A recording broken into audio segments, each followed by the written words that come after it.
പിതാവിൻ്റെയും പുത്രൻ്റെയും പരിശുദ്ധാത്മാവിൻ്റെയും നാമത്തിൽ ആമേൻ. ഈശോ മിശിഹായിക്ക് സ്തുതിയായിരിക്കട്ടെ.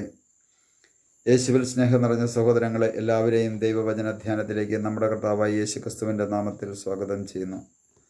നമ്മുടെ കർത്താവ് ഈശോ മിശിഹ എല്ലാവരെയും സ്വർഗം തുറന്ന് അനുഗ്രഹിക്കട്ടെ എന്ന് പ്രാർത്ഥിക്കുന്നു.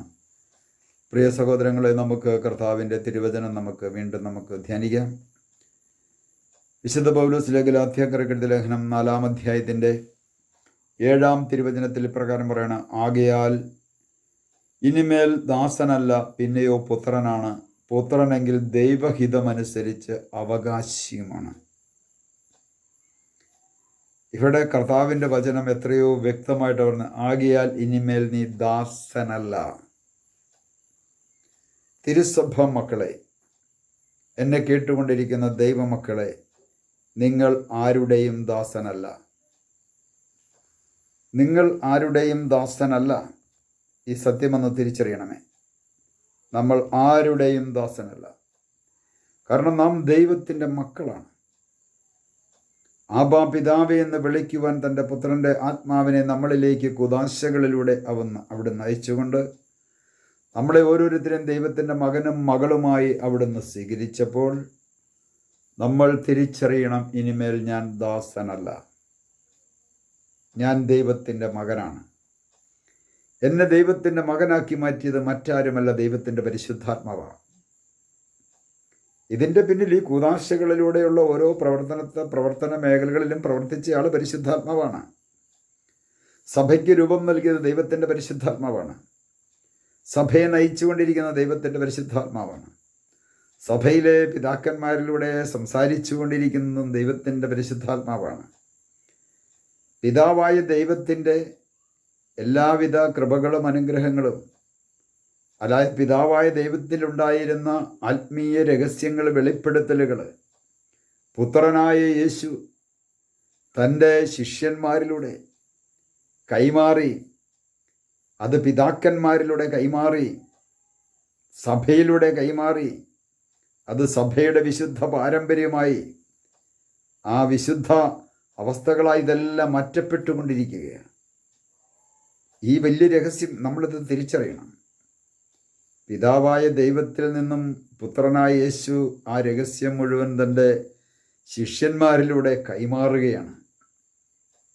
ആ കൈമാറി വന്ന ആത്മീയ രഹസ്യത്തിൻ്റെ ആ പൂർത്തീകരണമാണ്, ആ വെളിപാടുകളാണ് പിതാവായ ദൈവത്തിൻ്റെ വെളിപാടുകൾ.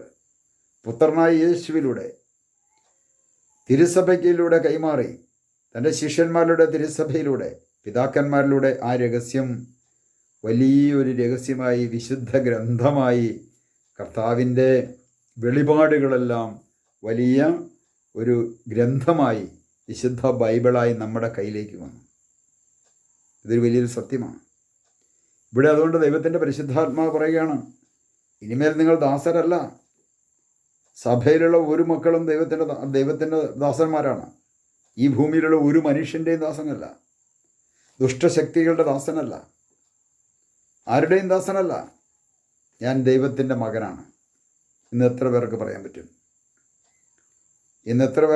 പറ്റും? ഞാൻ ദൈവത്തിൻ്റെ മകനാണെന്ന് ചങ്കെ കൈവച്ചുകൊണ്ട്, ഞാൻ ദൈവത്തിൻ്റെ മകനാണെന്ന് പറയുമ്പോഴാണ് ആ ദൈവത്തിൽ നിന്നുള്ള അനുഗ്രഹവും കൃപയും നമ്മുടെ ജീവിതത്തിലേക്ക് ഒഴുകുകയുള്ളൂ. ഞാൻ ഔസേപ്പിൻ്റെയാണ്, അല്ലെ വർക്കിയുടെയാണ്, അല്ലെ തോമായുടെയാണ്, അല്ലെ സുകുമാരൻ്റെയാണ്, അതല്ലെങ്കിൽ മറ്റേതെങ്കിലും വ്യക്തിയുടെയാണ് മകനാണെന്നും പറഞ്ഞുകൊണ്ടിരുന്നു കഴിഞ്ഞാൽ ദൈവത്തിന് ആ വ്യക്തിയിലേക്ക് ഒന്നും ചെയ്യാൻ പറ്റത്തില്ല. ഞാൻ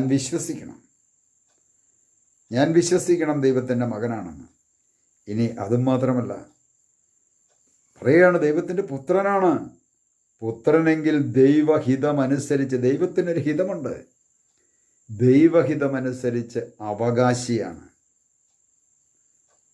എന്ന് പറഞ്ഞാൽ ദൈവത്തിൻ്റെ സകല അനുഗ്രഹങ്ങൾക്കും ഈ ഭൂമിയിൽ ഞാൻ ജീവിച്ചിരിക്കുന്ന കാലത്തോളം ഞാൻ അവകാശിയാണ്. ഈ ഭൂമിയിൽ നിന്ന് പോകുമ്പോഴും ഞാൻ അവകാശിയാണ്, സ്വർഗത്തിന് അവകാശിയാണ്.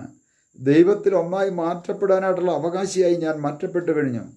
കാരണം ദൈവമായ കർത്താവ് കുപ്പയിൽ കിടന്ന, തിന്മയിൽ കിടന്ന, ഒരു വ്യക്തിയെ കഴുകി വിശുദ്ധീകരിച്ച് ദൈവത്തിൻ്റെ ഒരു മുത്തുമണിയായി, ദൈവത്തിൻ്റെ ഒരു മകനായി, പാപത്തിൽ ജനിച്ചു വീണ നമ്മെ ഓരോരുത്തരെയും മാമോദിസ എന്ന കൂദാശയിലൂടെ വീണ്ടും ജനിപ്പിച്ച്, ആ വീണ്ടും ജനനം തന്നെ ഒരു രൂപാന്തരീകരണമായിരുന്നു.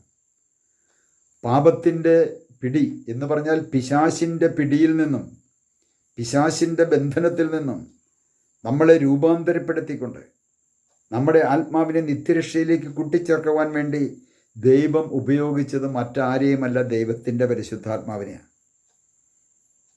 അത് നമ്മൾ തിരിച്ചറിയുക. അങ്ങനെ വലിയൊരു പരിശുദ്ധാത്മാവിലൂടെ നമ്മളെ ഒരു മനുഷ്യൻ്റെ മകനായി നമ്മളെ ദൈവത്തിൻ്റെ മകനാക്കി അവിടെ നിന്ന് രൂപാന്തരപ്പെടുത്തി. ആ രൂപാന്തരപ്പെടുത്തിയ ഞാനും നിങ്ങളും നമ്മൾ ഓരോരുത്തരും ചിന്തിക്കണം, ഹൃദയത്തിൽ വിശ്വസിക്കണം, നമ്മൾ സ്വീകരിക്കണം. ഞാൻ ദൈവത്തിൻ്റെ മകനാണ്, ഞാൻ ദൈവത്തിൻ്റെ എല്ലാ അനുഗ്രഹങ്ങൾക്കും അവകാശിയാണ്. എല്ലാ അനുഗ്രഹങ്ങൾക്കും അപ്പൻ എന്തെല്ലാമുണ്ടോ അതിൻ്റെ എല്ലാം അവകാശിയാണ് മകൻ. അപ്പൻ്റെ സമ്പത്തിനും അപ്പൻ്റെ എല്ലാത്തിനും അവകാശം ലഭിച്ചവനാണ് ഇന്ന് നമ്മുടെ സമൂഹത്തിലുള്ള തിരുസഭയിലുള്ള ഓരോ മക്കളും. ഒരു വ്യക്തി തിരുസഭയിലേക്ക് കൂട്ടിച്ചേർക്കപ്പെടുമ്പോൾ അവകാശം അവൻ്റെ ജീവിതത്തിൽ ലഭിക്കുകയാണ്. പ്രിയ സഹോദരങ്ങളെ, ഇത് നമുക്ക് ലഭിക്കുന്നത് മറ്റാരിലൂടെയുമല്ല, ദൈവത്തിൻ്റെ പരിശുദ്ധാത്മാവിലൂടെയാണ്. അതാണ് 4-ാം വചനത്തിൽ ഇങ്ങനെ പറഞ്ഞത്, കാലസമ്പൂർണത വന്നപ്പോൾ ദൈവം തൻ്റെ പുത്രനെ അയച്ചു. ആ പുത്രനിലൂടെ തൻ്റെ ആത്മാവിനെ നമുക്ക് ഓരോരുത്തർക്കും നൽകി.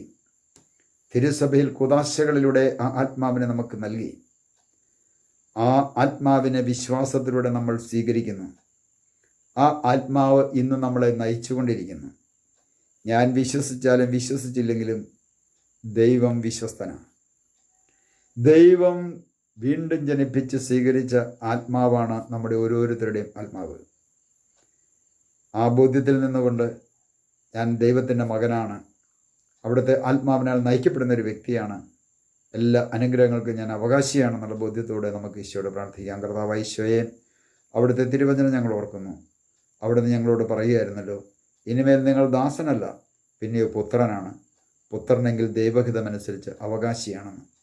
കർത്താവെ, അങ്ങയുടെ എല്ലാവിധ അനുഗ്രഹങ്ങൾക്കും ഞങ്ങൾ അവകാശിയാണെന്ന് ഞങ്ങൾ വിശ്വസിക്കുന്നു. ആ വിശ്വാസം ഹൃദയത്തിൽ സ്വീകരിച്ചുകൊണ്ട് ഞങ്ങൾ ഏറ്റുപറയുന്നു, പ്രഘോഷിക്കുന്നു. പിതാവിൻ്റെയും പുത്രൻ്റെയും പരിശുദ്ധാത്മാവിൻ്റെയും നാമത്തിൽ ആമേൻ.